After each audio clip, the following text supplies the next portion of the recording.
The same quick thinking saw the rescue of another show. Realizing that the production of Pipeline it had underway might have to close prematurely, Central Square Theater swung into action, making a video recording, now also available online. Pipeline centers on a mother agonizing about when her young black son is out alone in the world. Here's a look. And who he looking at when he asking all these questions, Ma? Who he looking at? Oh, Mom, like I'm the spokesperson. Like I'm Bigger Thomas, like I'm predisposed to some shit to know what it's like to be an animal. Oh, Marvin, watch your mouth. You hear me, though? You hear what he doing? He start picking me out, asking me to answer what did I discover when reading the text. He is your teacher. He is supposed to ask you questions about the text, Marvin. He ain't. Catherine Carr Kelly, the Executive Director of Central Square Theater, thank you so much for joining us. Thank you for having me. So just to start, give us a sense of what Pipeline is. I mean, it really is a story of this moment. We've been having this national conversation about the school to prison pipeline.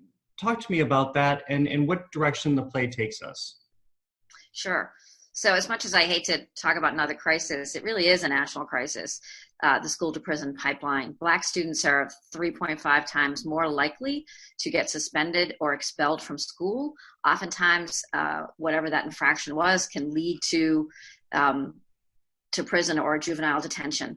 And that can often spell the story for kids. So the play Pipeline by Dominique Morisseau is about a story about a woman, black mother who's a teacher in an inner city school. She and her ex-husband decide to send their son Omari to a private school in upstate somewhere. I think we get the feeling that it's New York, but where he is one of just a handful of kids of color.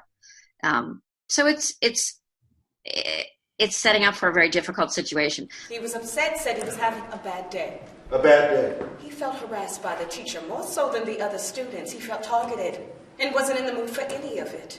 It's no excuse. I told him that. Where's he now? Home. I think home. You think?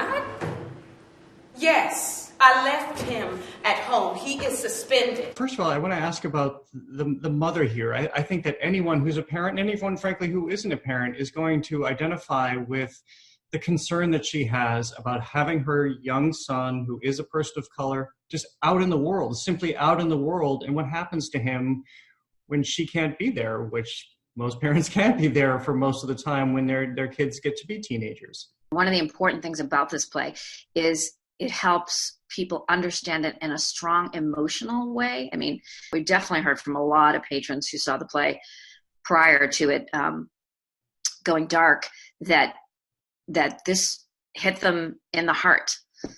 And that's a big part of figuring out, so what do we do about this? How do we change it? You know, you really have to understand what it feels like to walk in her shoes. So then this, of course, takes a turn for you. You have the production up and running for about 2 weeks when the coronavirus grip really takes hold here in this country. You had to shut down, and you did something that I think so many theaters in the region wish they could have done, which is you were able to record this and now stream it. How did that come to be?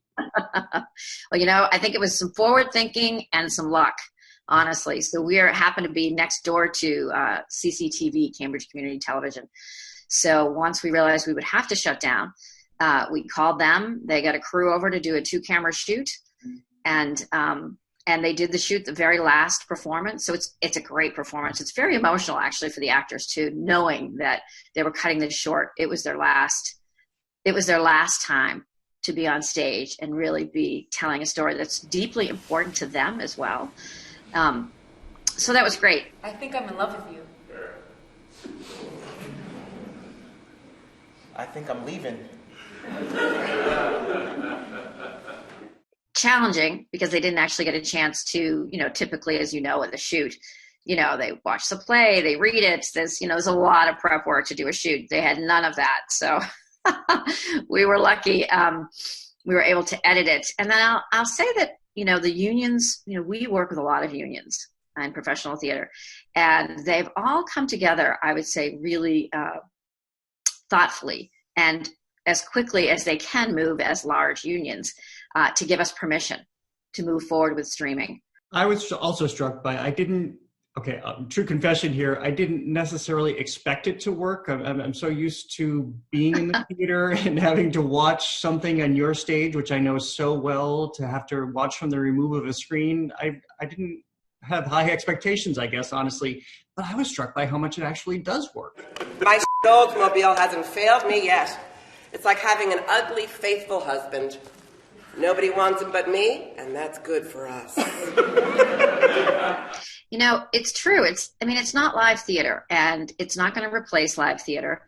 I think what we've heard from some of our patrons and what we ourselves have noticed as well is you do catch some things that you don't catch unless you're like really maybe in the very front row.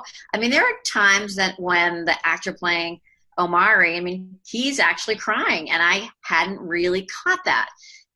So you get those close-ups of their face, and you see things that you haven't seen before, which is a bonus, and that kind of makes up for everything else, I think. Let me just end by asking, what do you imagine this is going to be like on the other side of this for a mid-sized theater such as yours? I think, well, the stimulus package that passed, I think, is helpful. There are things in that I think will be significantly helpful, like payroll protection to help keep people on staff. I think that when people are allowed to come back out again, they're going to be excited to see theater. but I do think that it's going to take a little bit of time. I think that potentially if we're up and able to run in the summer in Boston could be super exciting for theater. There are a lot of companies that have moved, that are moving their plays to the summer, which normally wouldn't happen. So that could be a whole new opportunity. Catherine Carr-Kelly, thank you so much, and congratulations on what, as I said, was just a terrific production that I myself didn't get to see in person. It was so struck by on camera. Thank you, and take care, Jared. You too.